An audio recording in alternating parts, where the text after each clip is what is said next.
여러분도 알다시피 우리 현대인들은 이렇게 절망하고 낭망하고 이렇게 피곤해하는 것을 이렇게 자주 하는 것을 보십니다.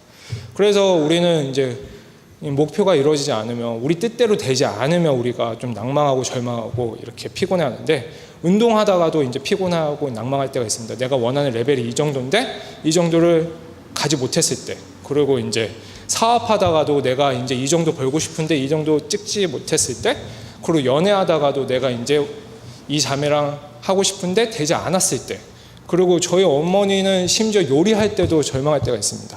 내가 이 맛을 내고 싶은데 이 맛을 내지 못했을 때. 그래서 공감하신 분 있을 텐데요. 그래서 저 같은 경우는 이제 그 공부하다가 절망할 때도 있었습니다. 제가 이제 원하는 성적이 있었는데 그 성적을 갖지 못했을 때. 그래서 저 같은 경우 이게 이제 4년 전이었습니다. 4년 전에 제가 이제 처음으로 신학교에 입학을 했습니다. 그래서 그때 제가 정말로 열심히 공부했습니다. 그래서 첫 에세이. 그래서 영어는 제가 이제 커뮤니케이션 영어는 좀 할 줄 있는데, 영어 에세이 쓰는 거는 전혀 할 줄 몰랐는데, 이 영어 에세이 쓰는 걸로 하나님께 영광을 돌리리라. 그래서 지금 20일간 정말 밤낮으로 에세이를 이렇게 썼습니다. 진짜. 그래서 레퍼런스라고 뒤에 이렇게 그 책 인용한 걸 적는 게 있습니다. 그래서 교수님이 10개만 적으면 된다 그랬는데 저는 막 25개 적고, 그래서 이거를 통해서 꼭 높은 점수를 받아야지.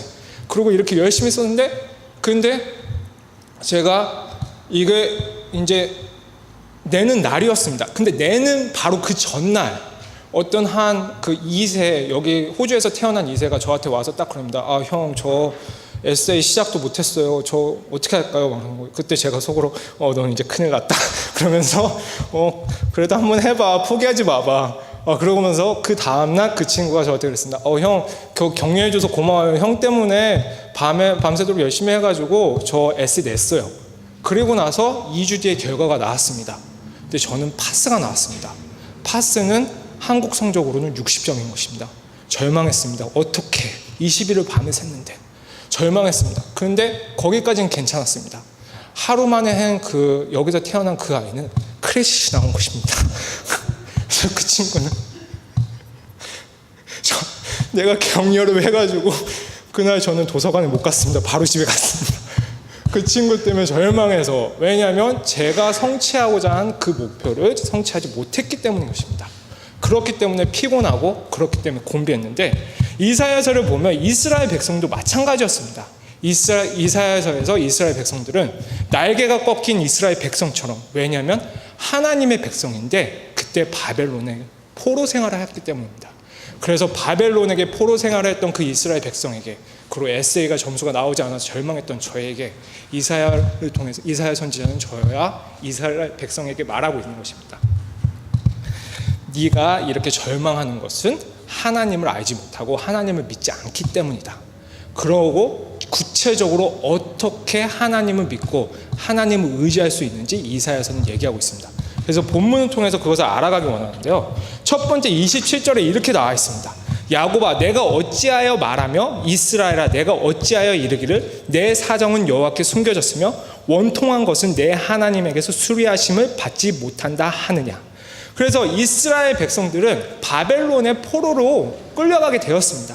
그래서 하나님께서 이스라엘 백성을 버렸다고 믿어졌습니다. 근데 그 이유가 뭐냐면, 이스라엘 백성은 바벨론 제국으로부터 3차례나 침략을 당했습니다. 그래서 이스라엘 백성은 완전히 패망하였고 예루살렘 성정도 뺏겼습니다. 그리고 포로로 끌려갔는데, 포로로 1년 끌려간 것도 아니고 2년 끌려간 것도 아니고 3년 끌려간 것도 아니고 70년을 끌려갔습니다. 그래서 70년 동안 이렇게 포로로 끌려가니까 전혀 희망도 안 보이고 아무것도 보이지 않았습니다. 그래서 저 같은 경우는 개인적으로 제가 이스라엘 백성이라도 절망했을 것 같습니다. 그래서 이스라엘 백성의 절망이 이해가 됩니다.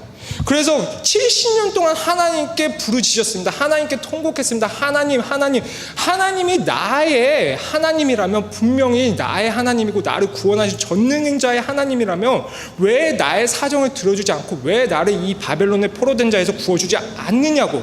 그렇지만 하나님은 70년 동안 응답하지 않으셨습니다. 그리고 포로 기간 동안 자기의 자식들도 포로가 되고, 자기의 아내들은 농락이 되고, 자기의 재산들은 다 이렇게 뿔뿔이 흩어지고, 이렇게 낭만 속에 떨어졌을 때 그때 이사야는 오히려 이 이스라엘에게 말합니다. 야곱아, 내가 어찌하여 하나님이 없다 하느냐. 하나님이 이스라엘 백성이 절망한 건 이해가 됩니다. 그렇지만 하나님은 이스라엘 백성에게 그래도 얘기합니다. 그래도 너는 그 절망 가운데서 내가 없다고 말하면 안 된다고. 그런데 이게 저희 삶 가운데서 실제로 일어나는 일입니다. 왜냐하면 제가 커피바이블을 한 2달 전에 했습니다. 그래서 커피바이라고 속으로 모여서 이렇게 나눔을 하는 건데, 어떤 한 청년이 이렇게 나누다가 얘기를 했습니다. 하나님이 살아계신 것을 믿습니다. 그리고 하나님이 협력해서 나중에 선을 이루실 걸 믿습니다. 그렇지만 그 하나님이 제가 느껴지지 않습니다. 그런데 그 얘기를 했을 때 그 형제는 그때 그 당시에 재정 문제로 또 비자 문제로 여러 가지 문제로 고난 가운데 있었습니다. 근데 거기 커피바울에 있었던 모든 사람들이 고개를 끄덕였습니다. 맞다, 너라면 그런 생각을 가질 수 있다. 그렇지만 그런 상황에 있음에도 불구하고 70년 바벨론 생활에 있음에도 불구하고 이사야 선지자는 분명히 그 청년과 이스라엘 백성과 저와 여러분에게 말합니다. 네가 어찌하여 하나님이 없다 하느냐. 하나님은 있다고. 하나님은 분명히 네 인생을 책임져 주신다고. 네가 그렇게 생각하는 이유는 네가 하나님을 모르기 때문이라고. 그리고 나서 바로 28절에 하나님에 대해서 설명합니다. 28절에 이렇게 나와 있습니다. 너는 알지 못하느냐? 하나님을 알지 못하느냐? 하나님은 어떤 분이십니까? 영원하신 하나님 여호와, 땅 끝까지 창조하는 피곤치 아니하시며 곤비치 아니하시며 명철이 한이 없으시며. 여기서 제가 여러분에게 말하고 싶은 것은 땅 끝까지 창조하는 땅 끝까지 창조하시는 하나님인 것입니다. 왜냐하면 그 청년도 마찬가지고 이스라엘도 마찬가지고 지금 현재의 내 자신을 보고 현재 내가 고난 당하는 것만을 생각했을 때 하나님이 없다고 느껴질 수 있습니다. 그렇지만 우리의 하나님은 끝을 아시는 하나님이십니다.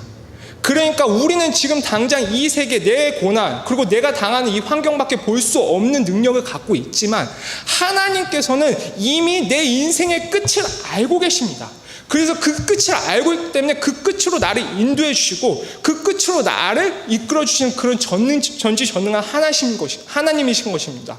그렇지만 우리가 그 끝을 아시고 그 끝을 향해 그 목표를 향해 나를 데려가는 하나님을 믿지 않고 인정하지 않을 때 그때 우리는 절망할 수밖에 없는 것입니다. 그래서 이 똑같은 상황을 겪었던 사람이 성경에서는 요셉입니다. 왜냐하면 요셉도 처음에는 끝을 아시는 하나님을 몰랐습니다.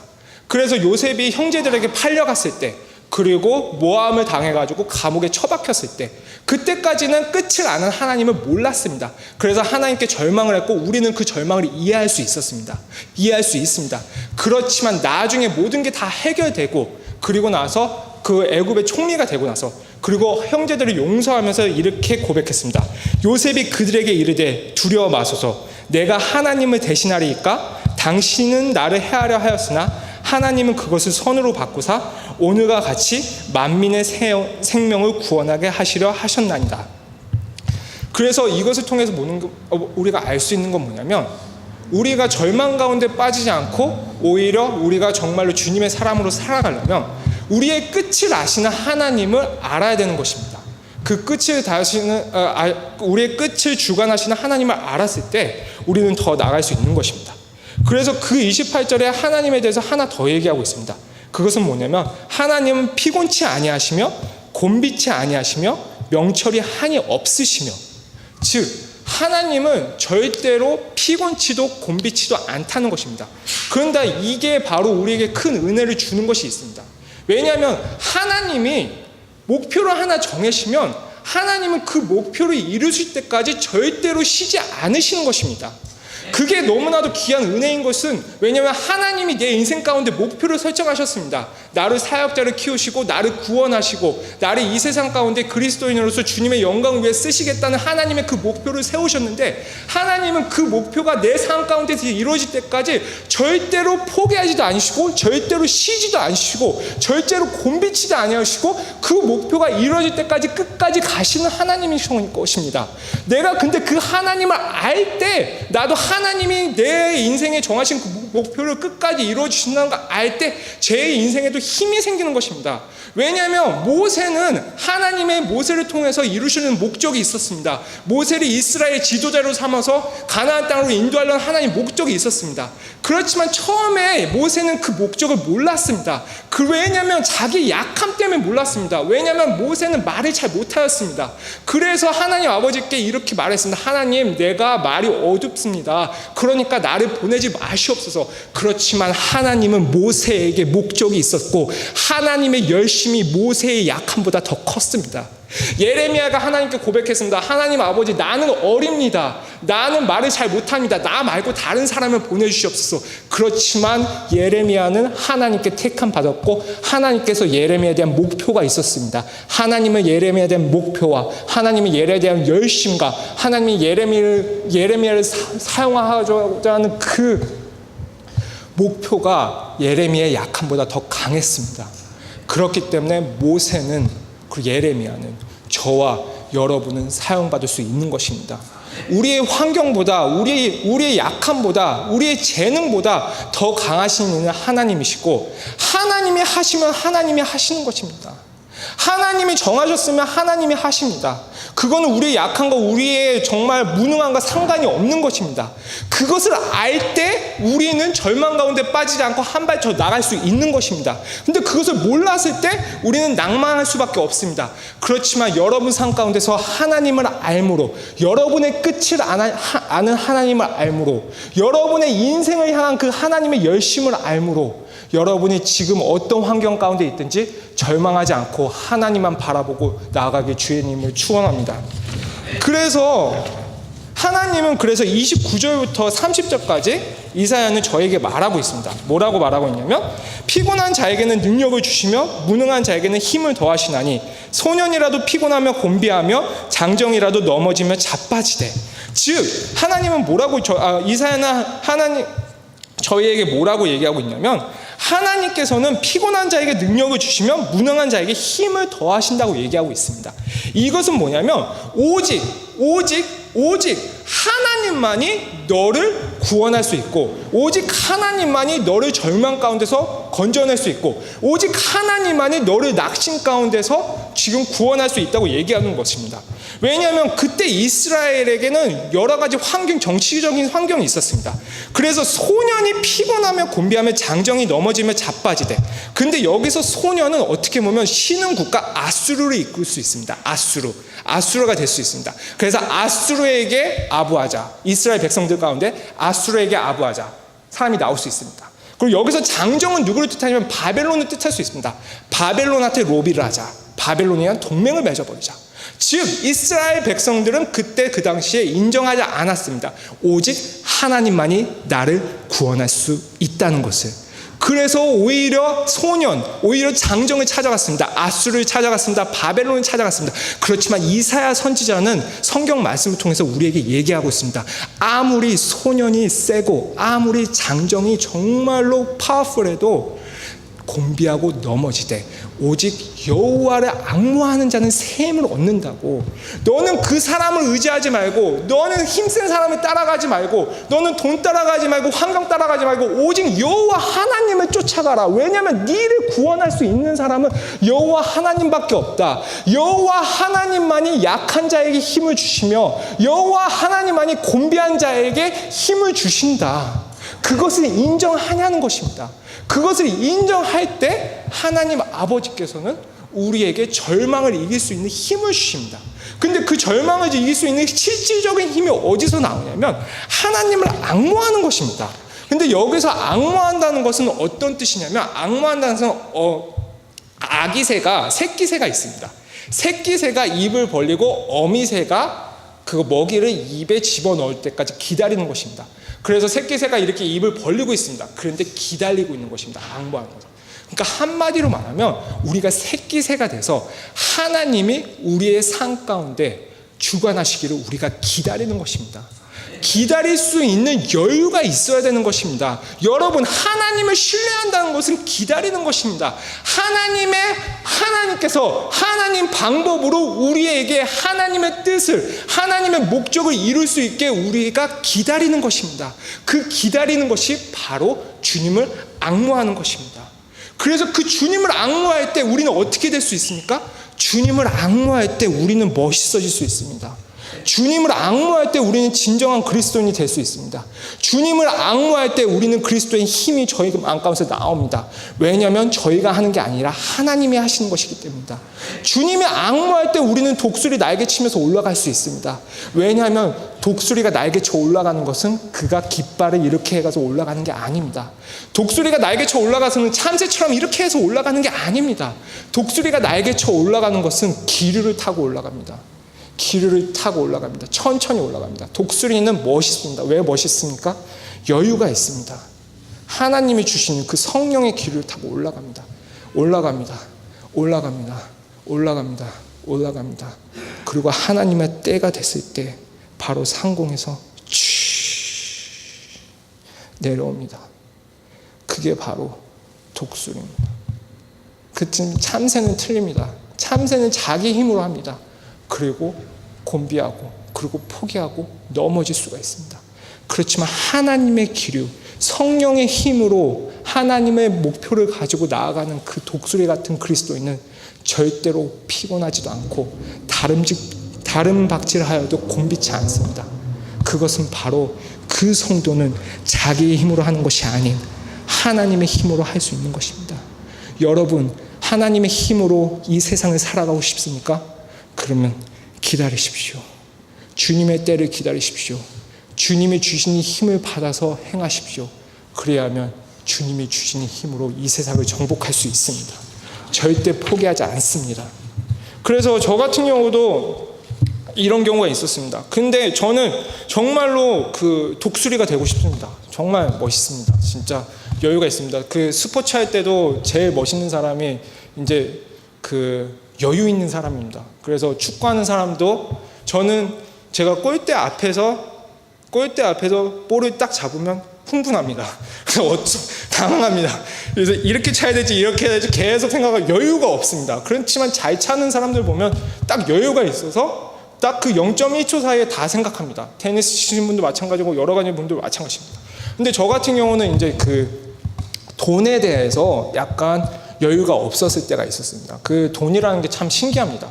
그래서 제가 이제 돈에 관련돼서는 이제 여유가 갖게끔 이렇게 제 자신을 자꾸 이렇게 훈련시키는데, 이제 제가 이제 돈에 대해서 여유가 없었을 때가 언제냐면 이제 그 한창 제가 이제 선교 이렇게 훈련받고 이렇게 다녔을 때, 그때 이렇게 제가 이제 그 어머니나 이제 부모님한테 이제 서포트를 받아서 이렇게 했는데, 실질적으로 저를 제일 많이 서포트해 주셨던 분은 이제 할머니십니다.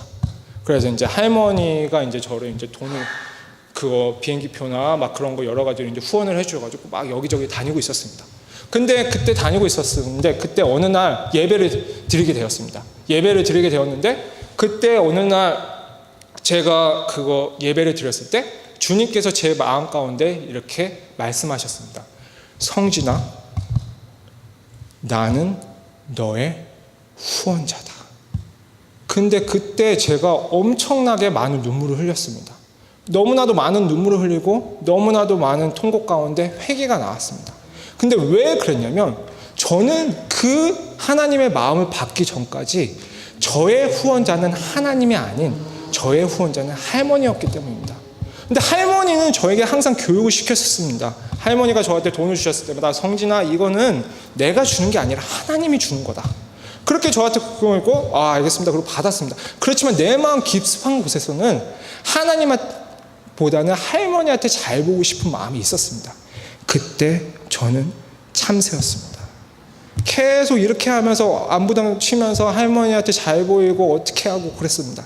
그렇지만 그러고 나서 할머니한테 전화 드리고 돈 받으면 안부 인사 드리고 그렇게 해서 열심히 이렇게 했는데, 그때 제가 성진아, 너의 후원자는 나다 라는 음성을 듣고 저는 독수리로 변했습니다.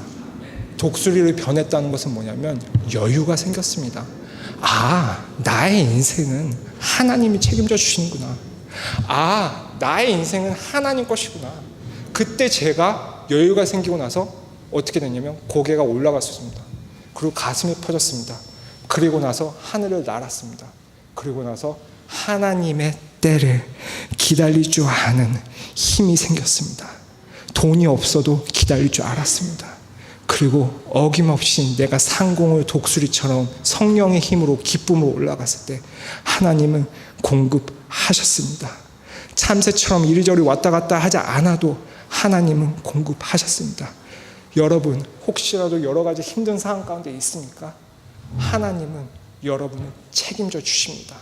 하나님을 책임준다는 여유를 가지고 주님을 앙모하십시오. 주님을 앙모하시고 독수리처럼 올라가십시오. 그러면 제가 장담하고 이 성경이 증명하고 모든 믿음의 사람들이 경험했듯이 하나님께서는 여러분의 기도를 응답하십니다.